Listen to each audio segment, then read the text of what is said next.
اگر ایک وقت کے بعد شمائلہ یا اس کی بیٹی میں سے کوئی کھانا مانگ لیتا تو دونوں بھابیاں شور مچا مچا کر پورا گھر سر پر اٹھا لیتیں۔ قارون کا خزانہ نہیں کھول رکھا تمہارے بھائیوں نے، دونوں مزدوری کرتے ہیں، ہاتھ پاؤں سلامت ہیں، باہر جا کر کوئی کام کر لو۔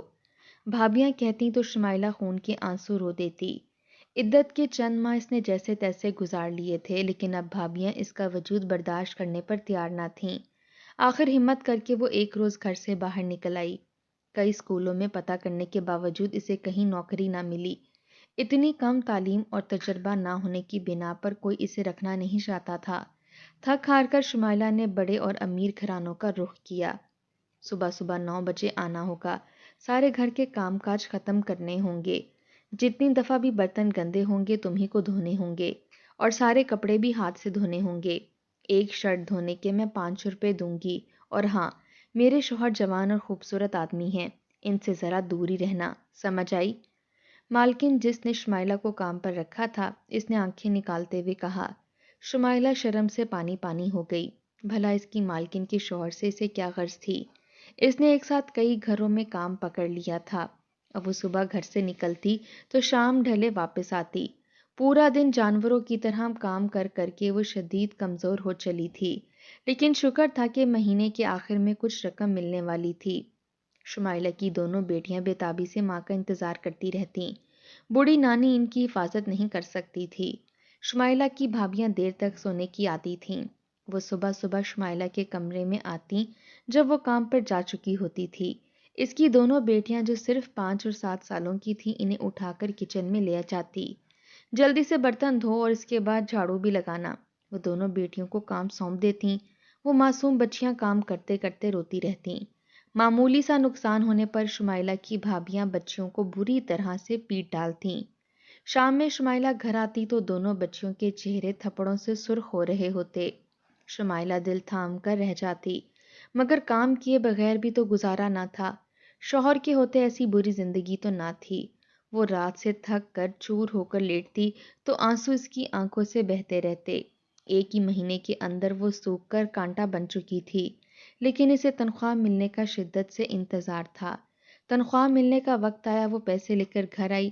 بچیاں کئی دنوں سے بغیر جوتوں کے گھوم رہی تھیں۔ فرش ٹھنڈا ہوتا تھا۔ شمائلہ کا پکا ارادہ تھا کہ آج انہیں جوتے دلا دے گی، لیکن جیسے ہی گھر میں داخل ہوئی سامنے کھڑے بھائی نے پرس چھین لیا۔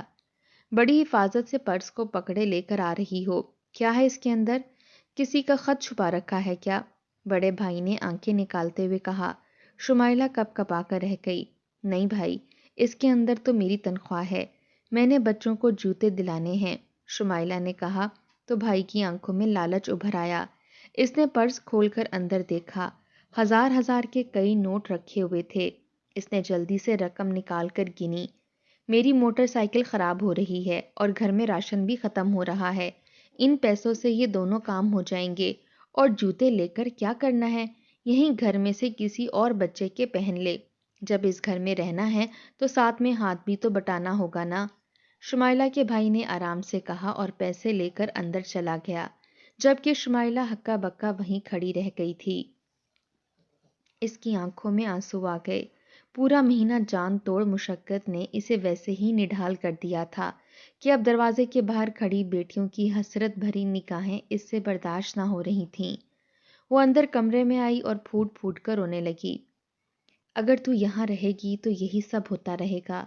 بہتر ہے کہ دوسری بار اپنا گھر بسا لے۔ خالہ رشیدہ آ جائی تھیں، مجھے ایک رشتے کے بارے میں بتا کر گئی ہیں۔ اماں نے اس کے کان میں سرگوشی کی تو نہ چاہتے ہوئے بھی شمائلہ سننے پر مجبور ہو گئی۔ اماں، کیا وہ میری بیٹیوں کو رکھ لیں گے؟ شمائلہ کا پہلا سوال یہی تھا۔ اب ماں نے سر ہلا دیا۔ ہاں، لڑکا طلاق یافتہ ہے، موٹر سائیکلیں بنانے کی دکان ہے اس کی۔ اس کا کہنا تو ہے کہ تیری دونوں بیٹیوں کو قبول کر لے گا۔ اماں کا کہنا درست تھا۔ خالہ رشیدن چند روز بعد آئیں تو پھر سے صفدر کے رشتے کا ذکر کرنے لگی۔ شمائلہ نے ایک ہی شرط رکھی کہ اس کی دونوں بیٹیوں کو قبول کیا جائے گا۔ ارے ہاں ہاں بیٹا، فکر ہی مت کرو، بس جلدی سے نکاح کی حامی بھر لو۔ خالہ رشیدن نے سر ہلایا۔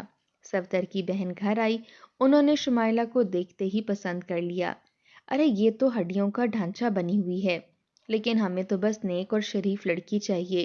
ہمارا صفدر مہینے کے ہزاروں کماتا ہے، وہ تو اسے رانی بنا کر رکھے گا. نند کی بات پر شمائلہ کے لبوں پر ہلکی سی مسکراہٹ دوڑ گئی. ایسی ویران زندگی میں صفدر کوئی بہار کا جھونکا ثابت ہوا تھا. صفدر کی جانب سے نکاح کے لیے ایک ہلکا سا جوڑا آیا تھا، مگر شمائلہ کو کوئی اعتراض نہ تھا. وہ تو خوش تھی کہ اس کی دونوں بیٹیوں کو ایک بار پھر باپ کا سایہ ملنے والا ہے. نکاح ہو گیا اور رخصتی ہونے لگی تو صفدر کی بہن لپک کر اندر آئی. ارے تم اپنی دونوں بیٹیوں کو بھی ساتھ لے کر جا رہی ہو؟ پاگل ہو گئی ہو بھلا؟ شادی کے دن کون اپنے بچوں کو ساتھ لے کر جاتا ہے؟ صفدر کی بہن نے اس کے کان میں سرگوشی کی تو شمائلہ کانپ کر رہ گئی.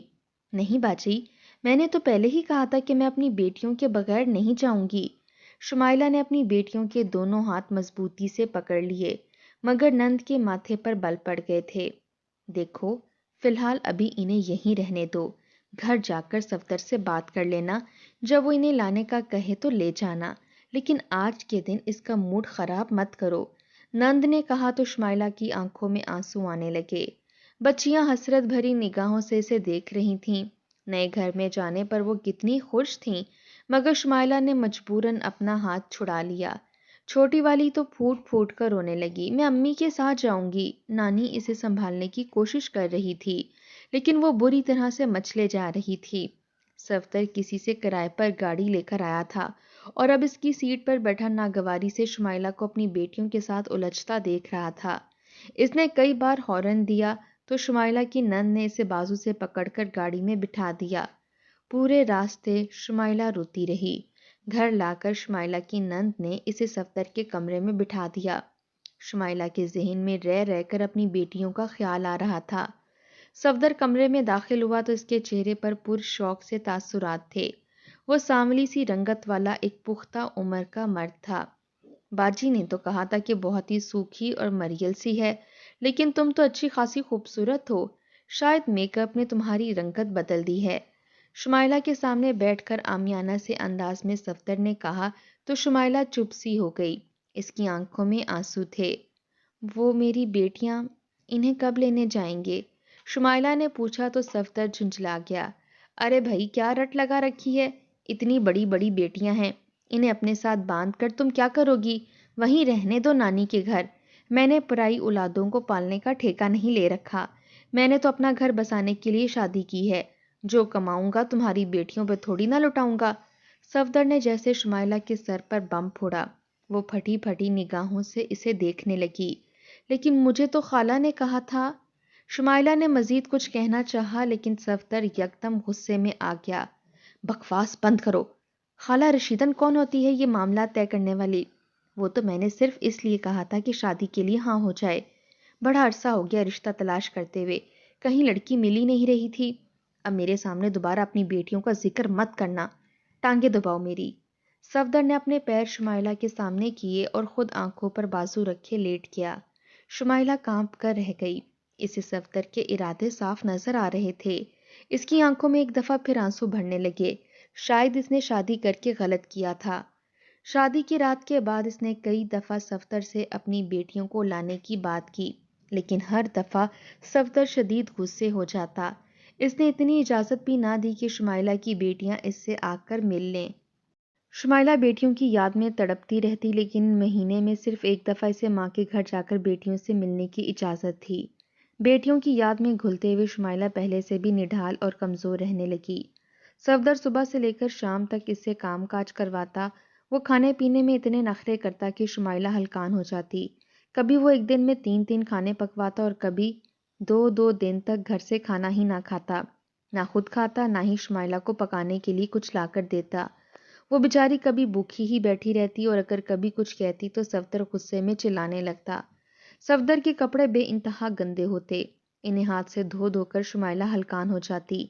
کپڑے دھونے والی مشین لانے کا کہتی تو صفدر چلا اٹھتا. ہاتھ نہیں ہے کیا؟ زیادہ نخرے کرنے والی عورتیں مجھے سخت ناپسند ہیں. میرے پاس فالتو پیسے نہیں جو مشین لا کر دوں. ہاتھ سے ہی کپڑے دھو. شمائلہ اپنے آنسو پی کر رہ جاتی. مناسب خوراک نہ ملنے اور کئی کئی گھنٹے مسلسل کام کرنے پر شمائلہ کی صحت تیزی سے گرنے لگی. صفدر کا سلوک بھی اس کے ساتھ کچھ اچھا نہ تھا. وہ پیار سے دو بول بھی نہ بولتا تھا۔ ایک رات وہ گھر آیا تو شمائلہ کچن میں کھڑی پانی پی رہی تھی۔ شمائلہ جلدی سے آ کر میری ٹانگیں دباؤ، صفدر نے حکم دیا۔ وہ لڑکھڑاتے قدموں سے کچن سے نکلی، لیکن اسی دوران اسے زور کا چکر آیا اور وہیں صحن میں ہی گر گئی۔ صفدر نے دھڑام کی آواز سنی تو کمرے سے باہر نکل آیا۔ مارے باندھے وہ اسے نزدیکی کلینک میں لے گیا، جہاں ایک لیڈی ڈاکٹر بیٹھی ہوئی تھی۔ صفدر نے پرشوق انداز میں پوچھا، ڈاکٹر کہیں میری بیوی ماں بننے والی تو نہیں؟ عورتیں شادی کے بعد جب اس طرح بے ہوش ہو کر گرتی ہیں تو وہ حاملہ ہی ہوتی ہیں۔ صفدر کی بات پر ڈاکٹر نے اسے گھور کر دیکھا۔ اپنی بیوی کی حالت دیکھ رہے ہو؟ ماں بننے والا حال ہے اس کا۔ یہ تو اس قدر کمزور ہے کہ اسے اپنا آپ نہیں سنبھالا جاتا۔ اس میں خون بھی بے حد کم ہے۔ اسے اچھا کھلاؤ پلاؤ، طاقت کی گولیاں لکھ کر دے رہی ہوں، وہ کھلاؤ۔ پھل فروٹ گوشت کسی چیز کی کمی نہ آنے دو۔ اگر یہ صحت مند ہوگی تو شاید بچہ پیدا کر سکے، ابھی تو یہ اس لائق نہیں ہے کہ تمہیں اولاد پیدا کر کے دے سکے۔ ڈاکٹر نے لگی لپٹی رکھے بغیر صاف کہا تو صفدر کا منہ بن گیا۔ شمائلہ کو لے کر وہ بڑے خراب موڈ کے ساتھ واپس آیا۔ کوئی ضرورت نہیں اس ڈاکٹر کی باتوں کو زیادہ دل پر لینے کی، یہ سب صرف امیروں کے چونچلے ہیں۔ پرانے وقتوں کی عورتیں سارا سارا دن کھیتوں میں کام کرتی تھیں اور گھر بھی سنبھالتی تھیں، ساتھ ہی ساتھ وہ بچے بھی پیدا کرتی تھیں۔ عورتوں میں بڑی جان ہوتی ہے، مجھے تو جلدی اپنا بچہ چاہیے، صفدر نے شمائلہ سے کہا تو وہ خاموشی ہو گئی۔ حقیقت تھی کہ وہ چند قدم بھی چلتی تو اس کی آنکھوں کے آگے اندھیرا ہونے لگ جاتا تھا۔ مسلسل ذہنی تکلیف اور جسمانی مشقت نے اسے کہیں کا نہیں چھوڑا تھا، مگر صفدر کو کچھ کہنا مطلب اپنی بے عزتی کروانا تھا، اس لیے شمائلہ خاموش سی ہو گئی۔ مگر اس کے بعد تو صفدر نے ضد ہی پکڑ لی۔ وہ ہر ماہ شمائلہ سے پوچھنے لگتا، آخر کب سنا رہی ہو مجھے خوشخبری؟ میرے سارے دوستوں کی اولادیں جوان ہونے والی ہیں، نہ پہلے والی کسی کام کی تھی اور نہ ہی تو۔ بلا وجہ کا ڈھول میرے گلے میں پڑا ہے جسے پیٹے جا رہا ہوں۔ صفدر بغیر سوچے سمجھے بولنے لگتا۔ شمائلہ اپنے آنسو پیتی، اللہ سے دعا مانگتی رہتی کہ کسی طرح اس کی بیٹیاں اس کے پاس آ جائیں، مگر شاید ابھی اس کی آزمائش ختم نہ ہوئی تھی، کیونکہ انہی دنوں اسے پتا چلا کہ وہ حاملہ ہے۔ صفدر نے سنا تو بے حد خوش ہوا۔ بس اب تو چارپائی کی نہ ہو کر رہ جانا، یہ سوچ کر کے کہ تو حاملہ ہے۔ اس طرح جو عورتیں زیادہ لیٹی رہتی ہیں ان کے آپریشن ہوتے ہیں، تو کام کاج کرے گی اور کم کھائے گی پیے گی تو تیرا وجود ہلکا پھلکا رہے گا اور نارمل بچہ پیدا ہوگا۔ صفدر نے اپنے تئیں بڑے پتے کی بات کی تھی۔ شمائلہ خاموش سی ہو گئی۔ اس سے تو 2 قدم چل کر پانی بھی نہ پیا جاتا تھا، مگر صفدر کے کام پہلے کی طرح ہی تھے۔ وہ کچن میں کام کرتے کرتے ہلکان ہو جاتی، الٹیوں نے اس کے اندر کی ساری توانائی نچوڑ لی تھی۔ جیسے تیسے کر کے دن گزر رہے تھے۔ نکاہت اور کمزوری سے اس کا برا حال تھا۔ اگر وہ صفدر کو کوئی پھل یا دودھ لانے کا کہتی تو صفدر اس کے اوپر برس پڑتا، میری جیب خالی ہے، میرے پاس تجھے دینے کے لیے کچھ نہیں، اور تو کون سا نرالا بچہ پیدا کر رہی ہے جو تجھے دودھ اور پھل چاہیے؟ عورتیں ایک وقت کی روٹی سے بھی بچے پیدا کرتی رہی ہیں۔ صفدر کی الگ ہی باتیں تھیں، لیکن گھر سے باہر وہ اپنے چاؤ خوب پورے کرتا تھا۔ کم آمدنی میں بھی وہ اپنے لیے پھل فروٹ خریدتا اور باہر ہی کھا پی کر آ جاتا۔ جب اچھا کھانا کھانے کا دل چاہتا تو باہر ہی کھا لیتا اور گھر میں آ کر شور مچانے لگتا۔ حمل کے دوران بھی فاقوں نے شمائلہ کو نڈھال کر دیا تھا۔ اس کا 7واں ماہ چل رہا تھا جب شمائلہ کی نند دھمکی اپنے 5 بچوں کو وہ لے کر آئی تھی۔ ارے بھائی بہت بہت مبارک ہو، میں نے تو جب سے سنا ہے کہ بھائی کے ہاں خوشی آنے والی ہے، میں تو آنے کے لیے ترس رہی تھی، لیکن بس دوسرے شہر کی وجہ سے آنا تھوڑا مشکل ہو گیا ہے، نند نے شمائلہ کو ساتھ لپٹاتے ہوئے کہا تو صفدر جو بہن کے آنے پر بڑا ہی خوش تھا اچانک بولا، ہاں ہاں جا شمائلہ جلدی سے باجی کے لیے اچھے اچھے کھانے بنا، اتنے عرصے کے بعد میری بہن آئی ہے، دیکھنا کوئی کمی نہ رہے۔ صفدر نے تو حکم دے دیا، لیکن گرتی پڑتی شمائلہ کچن میں آ کر کام کرنے لگی۔ نند پورا 1 ہفتہ رکی۔ اس 1 ہفتے کے دوران شمائلہ کی حالت پہلے سے بھی گئی گزری ہو گئی۔ نند خود آرام سے چارپائی پر لیٹی رہتی اور اپنے چھوٹے چھوٹے بچوں کے کام بھی شمائلہ سے کرواتی، یہاں تک کہ بچوں نے اگر باتھ روم بھی جانا ہوتا تو بھی شمائلہ ہی انہیں لے کر جاتی۔ اس حال میں بھی کسی کو شمائلہ پر ترس نہ آتا تھا۔ شمائلہ دن بھر کے کام کاج کر کے بھوکی پیاسی رات کو لیٹتی تو اس کی نگاہوں میں اپنی بیٹیوں کے چہرے آنے لگتے، وہ پھوٹ پھوٹ کر رونے لگتی، مگر صفدر کو اس کے حال پر ترس نہ آتا تھا۔ شمائلہ کچن کا کام کر کے فارغ ہوتی تو نند اس سے کہتی، ایسے نیچے بیٹھ کر پوچھا لگاؤ، اس سے تمہارا بچہ نارمل ہوگا اور بیچارے صفدر پر بھی بوجھ نہیں پڑے گا۔ جو تمہاری عادتیں ہیں، مجھے تو صاف لگ رہا ہے کہ تم آپریشن ہی کرواؤ گی۔ نند کہتی تو صفدر اندر کمرے میں شور مچانے لگ جاتا، اس کے تو سارے ارادے ہی یہی ہیں، دن بھر بس لیٹے رہنا یا پھر کھانے کے لیے کچھ نہ کچھ مانگتے رہنا۔ نہ جانے کس سے میری شادی کروا دی ہے آپ نے۔ بچہ نہ چاہیے ہوتا تو کب کا اس کو طلاق دے دیتا۔ صفدر غرور سے کہتا تو شمائلہ دکھ سے بھر جاتی۔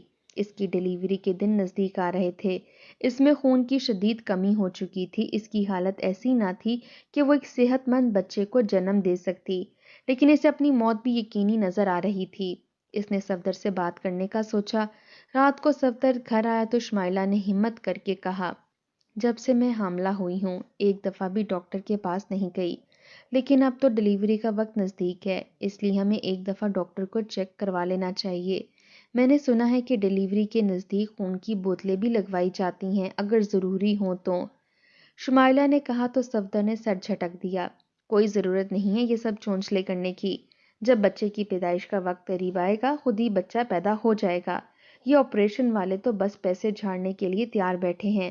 صفدر کی بات سن کر شمائلہ چپ سی رہ گئی، اس نے جیسے ہار مان لی تھی کہ اب وہ صفدر سے کچھ نہیں کہے گی۔ صفدر کو شمائلہ کی ذرا فکر نہ تھی، لیکن وہ اپنے ہونے والے بچے کے لیے خوب ساری تیاری کر کے بیٹھا تھا، بازار سے بیٹے کے لیے کپڑے بھی خرید کر لے آیا تھا۔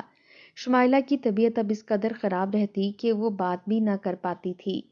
اس دن بھی صبح صفدر ناشتہ کر کے کام پر جانے لگا تو شمائلہ کی رنگت زرد ہو رہی تھی، اسے شدید چکر آ رہے تھے۔ صفدر کے کام پر جاتے ہی وہ گھر کے کام کاج نپٹانے لگی، مگر شدید تکلیف سے وہ نڈھال ہو چکی تھی، اسے زور کا چکر آیا اور وہ زوردار طریقے سے وہیں صحن میں ہی گر گئی۔ اس کا پیٹ فرش سے ٹکرایا اور جب صفدر نے گھر کے اندر قدم رکھا تو شمائلہ مکمل طور پر بے ہوش تھی اور خون اس کے آس پاس جمع ہو رہا تھا۔ فطری طور پر وہ یہ سارا منظر دیکھ کر بکھلا گیا اور جلدی سے شمائلہ کو اٹھا کر نزدیکی ہسپتال لے آیا تھا۔ صفدر خوفزدہ نگاہوں سے سامنے زمین پر پڑے بچے کو دیکھ رہا تھا جو اپنے ننھے ننھے ہاتھ پاؤں ہلا رہا تھا۔ آئے ہائے، کیسا باپ ہے! اپنے بچے کو دیکھتے ہی اٹھا کر زمین پر پٹخ دیا۔ نرس نے دور سے بچے کو زمین پر پڑا دیکھا تو لپک کر آئی۔ سامنے ہی ڈاکٹر آپریشن تھیٹر سے نکل رہی تھی۔ صفدر کو دیکھ کر اس کی آنکھوں میں غصہ ابھر آیا، یہ وہی ڈاکٹر تھی جس کے کلینک میں اس نے شمائلہ کو پہلے دکھایا تھا۔ ذرا ان کو میرے دفتر میں لے کر آئیں۔ ڈاکٹر نے صفدر کی جانب اشارہ کیا تو نرس نے زمین پر پڑا بچہ اٹھا کر دوبارہ سے صفدر کو تھمایا اور اسے ڈاکٹر کے دفتر کی جانب دھکیل دیا۔ صفدر مردہ قدموں سے چلتا ہوا دفتر میں داخل ہوا، اس کے ہاتھ ابھی تک کپ کپا رہے تھے۔ دوبارہ بچے پر نگاہ ڈالنے کی تو اس کے اندر ہمت ہی نہ تھی۔ ڈاکٹر نے کھا جانے والی نگاہوں سے صفدر کو دیکھا اور اسے سامنے بیٹھنے کو کہا۔ وہ خاموشی سے بیٹھ گیا۔ میں نے کہا تھا تمہاری بیوی بچہ پیدا کرنے کی اہل نہیں، لیکن پھر بھی تم نے میری ایک نہ سنی۔ پھر پورے حمل کے دوران تم نے اس کا ذرا خیال نہ رکھا۔ اس کی حالت صاف بتا رہی ہے کہ اسے کھانے پینے کے لیے کچھ خاص نہیں ملا، ورنہ اس کا خون اس خطرناک حد تک کم نہ ہوتا۔ تم جیسے مرد یہ سمجھتے ہو کہ بچہ پیدا کرنا کوئی عام بات ہے، حالانکہ ایسا نہیں ہے۔ نتیجہ تمہارے سامنے ہے۔ جو کچھ تم نے شمائلہ کے ساتھ کیا وہ سب کچھ تمہیں صاف دکھائی دے رہا ہے، تمہارے بچے کی شکل میں۔ ڈاکٹر نے کہا تو صفدر نے ایک دفعہ پھر خوفزدہ نگاہوں سے بچے کو دیکھا اور زور سے ایک جھرجھری لی۔ بچہ تھا یا کوئی عجیب سی مخلوق، بامشکل ایک ہاتھ بھر کا وجود تھا اس کا، اور پورے جسم پر بال ہی بال تھے۔ چہرہ بامشکل نظر آتا تھا، آنکھیں بالکل زرد اور رنگت بالکل کالی سیاہ تھی۔ چہرے کے نقوش صفدر کے جیسے تھے، لیکن بے تحاشا بڑے ہوئے بالوں کی وجہ سے وہ بچہ کم اور ایک چھوٹا سا بندہ زیادہ لگ رہا تھا۔ ڈاکٹر صاحب، میرا بچہ ایسا کیوں ہے؟ صفدر نے گھبرائی ہوئی آواز میں کہا تو ڈاکٹر نے گہری سانس لی۔ دوران حمل اگر ماں کو اچھی خوراک اور توجہ نہ ملے تو اس کا سارا اثر بچے پر پڑتا ہے۔ اچھی خوراک سے ہی صحت مند اور بغیر کسی بیماری کے بچہ پیدا ہوتا ہے، لیکن تم نے اسے نہ تو ذہنی سکون دیا اور نہ ہی اچھی خوراک۔ نتیجہ تمہارا پیدا ہونے والے بچے میں ایک عجیب سی بیماری ہے جس میں جسم پر بے تحاشا بال نظر آتے ہیں، ہاں لیکن اس کا علاج ممکن ہے، لیکن علاج سے زیادہ تمہیں توبہ کرنے کی ضرورت ہے، اور ساتھ ہی اپنی بیوی کا خیال رکھنے کی بھی، تاکہ تمہاری آنے والی اولادیں ایسی نہ ہوں۔ ڈاکٹر نے بات ہی ختم کر دی تھی۔ صفدر نے آگے بڑھ کر بچے کو اٹھایا۔ اس کے دل کو تھوڑی سی امید لگی تھی، ڈاکٹر کے علاج سے شاید وہ ٹھیک ہو جائے، مگر اس سے پہلے اس نے شمائلہ سے معافی مانگنی تھی۔ شمائلہ کمزوری سے آنکھیں بند کیے لیٹی تھی۔ صفدر نے اندر داخل ہوتے ہی اس کے دونوں ہاتھ پکڑ لیے۔ مجھے معاف کر دو شمائلہ، میں نے تمہارے ساتھ ظلم کیا، اس لیے اللہ نے مجھے فوراً اس کا صلہ دے دیا۔ ہم گھر جاتے ہی تمہاری دونوں بیٹیوں کو واپس لے آئیں گے، تاکہ میرے اس عمل سے اللہ ہمارے اس بیٹے کو بھی شفا دے دیں۔ شمائلہ کی آنکھوں میں خوشی کے آنسو آ گئے۔ اسے یقین نہیں آ رہا تھا، لیکن واقعی جو کچھ صفدر نے کہا اسے پورا کر کے دکھایا۔ گھر آتے ہی وہ شمائلہ کی دونوں بیٹیوں کو لے آیا۔ بچیاں عرصے بعد ماں سے ملیں تو بہت خوش ہوئیں۔ صفدر نے دل سے عہد کر لیا تھا کہ اب وہ شمائلہ کو کوئی تکلیف نہ دے گا۔ وہ دن رات اس کا خیال رکھتی تھی۔ شمائلہ تو اپنی بیٹیوں کے واپس آ جانے پر ہی بہت خوش تھی۔ اللہ کو صفدر کا یہ عمل اتنا پسند آیا کہ جلد ہی اس کا بچہ علاج سے صحت یاب ہونے لگا۔ اس کے اضافی بال جھڑنے لگے اور وہ تیزی سے صحت پکڑنے لگا۔ صفدر جانتا تھا یہ سب صرف اس وجہ سے ہوا ہے کیونکہ اس نے ماں کو اس کی بچھڑی ہوئی بیٹیوں سے ملایا اور اپنے خراب رویے کو ٹھیک کر لیا تھا۔